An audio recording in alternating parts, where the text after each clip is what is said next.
অসুবিধা আমাগো, অসুবিধা ওনাগো। বাথরুম যখন কমন, আবার উল্টাটাও ভাবেন, ওনাগো যদি থাকতে না দেয় তাহলে রাস্তায় গিয়ে দাঁড়াইতে হয়।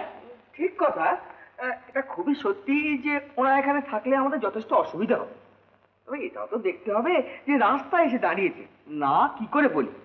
এখন আমাদের উচিত হচ্ছে যা একটা ব্যবস্থা করে দেওয়া, কি বল? ব্যাপারটা যখন সাময়িক, এই সাময়িক আশ্রয়ের জন্য 10টি পরিবার যদি এসে জোটেন তখন দেবেন আশ্রয় দেবেন? আপনি মশাই বড় বাড়তি কথা কন। 10টা পরিবার যখন আসে তখন দেখা যাবে। আর না বলি কি করে পঞ্চানন বাবু? আর সত্যি তো ভদ্রলোক বিপদে পড়েছে। নিশ্চয়। ধরুন আমি যদি হতাম কি করতাম? তুমি গাছতলায় থাকতা। ভালো করে রেখে দাও। না তো আর তোমার মতন চ্যাংরা না। ভালো করে রেখে দাও। সবসময় আমার পেছনে টাকা করে দেখি। একটু বল। আচ্ছা, এই বিষয়ে একটা মীমাংসা হওয়া দরকার। আপনাদের কারোর আপত্তি আছে? ঘোরতর আপত্তি আছে। কার? অসিত বাবু বলুন না। কলকাতায় যে বাড়ি ঘরদোর পাওয়া যাচ্ছে না, এটা অবশ্যই সত্যি কথা। এটা যদি বয়স্ক লোকদের বোর্ডিং হতো আমার কোনো আপত্তি ছিল না। এখানে প্রায় সবই অবিবাহিত ছেলে ছোকরাদের কারবার। কাজী আমার আশঙ্কা হচ্ছে যে বোর্ডিং এর শান্তিভঙ্গ হবে।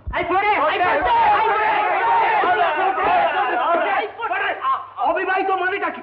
আচ্ছা, হোয়াট ইউ মিন বাই অবিবাহিত ছেলে ছোকরা? না, আমি কি বলেছি সেটা তো ধরতে পারছি না। আমি যা বলবার তা বলেছেন। আপনি আমাদের সকলকে অপমান করেছেন জানেন?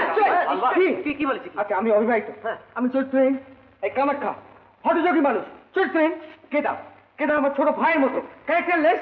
কি বলতে চান আপনি?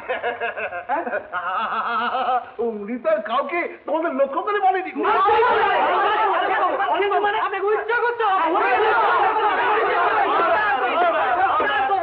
আপনারা চেঁচামেচি করবেন না, যার যার বলবার আছে এক এক করে বলুন। আচ্ছা বেশ, সভাপতির যদি অনুমতি থাকে তাহলে আমি দুইখান কথা কই। বল, তুই বল। শিব বাবু বলেছেন আমরা সব ছেলে ছোকরা আমরা চরিত্রহীন, আমরা বিয়া করি নাই দেখে চরিত্রহীন, যেমন বিয়া করলেই চরিত্র ভালো হয়। হ্যাঁ, all right, I accept his challenge. আমরা প্রমাণ করে দেবো যে আমরা বিয়া না কইরাও চরিত্রবান। তাহলে কথাটা কি দাঁড়ালো? কথাটা এই দাঁড়ালো যে ওরা এখানে থাকবেন। আমি সমর্থন করি। মানে রামপ্রীতি যখন রিপ্রেজেন্টেটিভ তখন আরে কিসের ভাষা রামপ্রীতি? আমরা রামপ্রীতিরে ভোট দিছি দেখে আসে না রামপ্রীতি। আচ্ছা, আমি বলি কি, ভোট না হোক, ওদের থাকার পক্ষে যারা তারা হাত তুলুন।